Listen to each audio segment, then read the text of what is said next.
मी ज्योती, ज्योतिष रेसिपी मराठीमध्ये तुम्हा सर्वांचं मनापासून खूप खूप स्वागत आहे।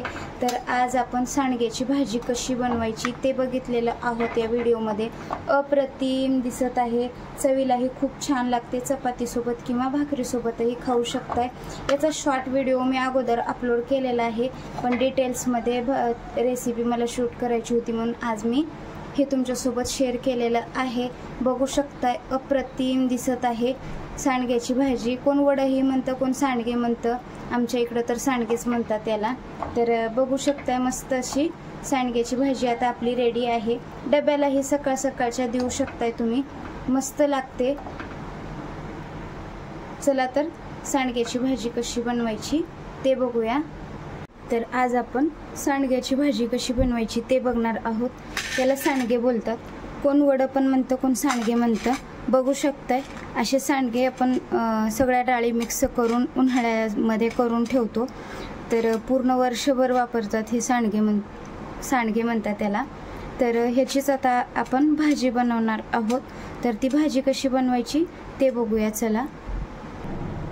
तर इथे एक कढई गरम करायला ठेवलेली आहे, तर हे सांडगे आपण याच्यामध्ये भाजून घेणार आहोत।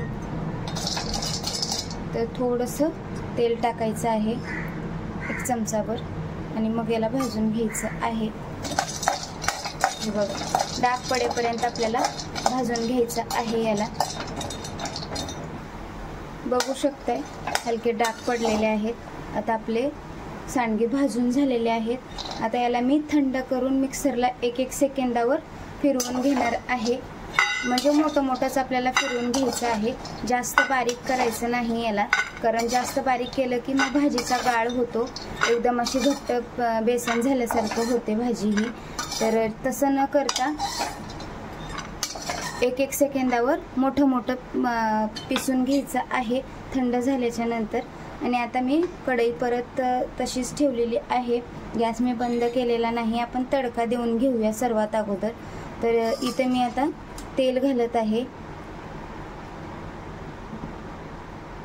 1-2 चमचे अंदाजा तेल घातलेला आहे। इथं तेल मस्त गरम होऊ द्यायचं आहे।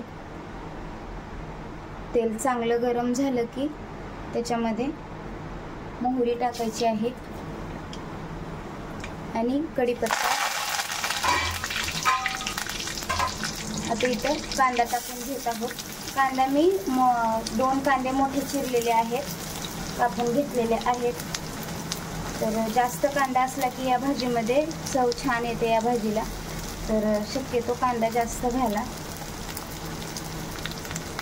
आणि परतून घ्यायचं। जास्त कांद्याला कलर येऊ द्यायचा नाही आपल्याला, फक्त थोडासा गुलाबी कलरचा येऊ द्यायचा आहे। बघू शकता हलका कलर आलेला आहे। जे आता मी सांडगे वाटून घेतलेलं आहे ते आता याच्यामध्ये टाकून घेऊया आपण। हे बघा, असे मोठे वाटून घ्यायचं आहे। आणि आता आपले सगळे मसाले टाकून घेऊया याच्यामध्ये। हळद, लाल तिखट,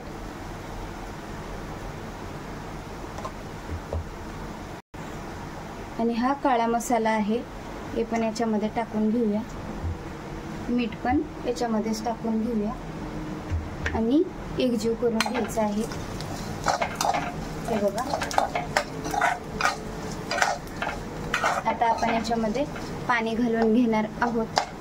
तुम्हाला घट्ट हवी असेल तर घट्ट करू शकताय भाजी कमी पाणी टाकून, आणि रसाळ भाजी पाहिजे असेल तर थोडंसं रसाळ करू शकताय।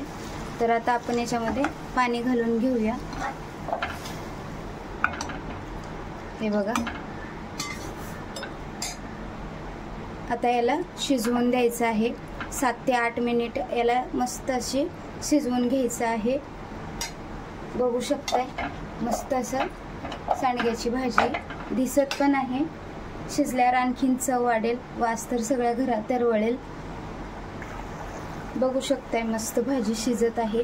तर आता इथे मी लसूण पेस्ट घेतलेली आहे, लसूण वाटून घेतलेला आहे मोठा मी, आणि ते याच्यामध्येच आता मिक्स करून घ्यायचं आहे। तर आता आपल्याला वरती झाकण ठेवून एक 7 ते 8 मिनिटं याला शिजवून घ्यायचं आहे। आता बघा 7 ते 8 मिनिटं झालेले आहेत. आपण झाकण काढून बघूया याच्यावरचं. तर मस्त अशी भाजी आता शिजलेली आहे.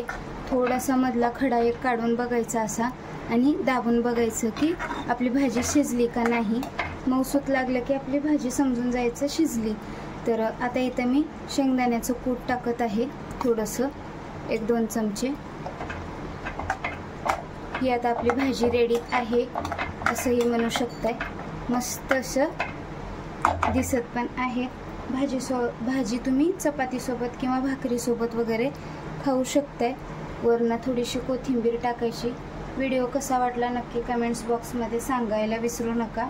आवडल्यास लाईक करा, शेअर करा, सबस्क्राईब करा, बेल आयकॉनला क्लिक करा, म्हणजे माझे नवनवीन व्हिडिओ तुमच्यापर्यंत लवकरात लवकर पोहोचतील.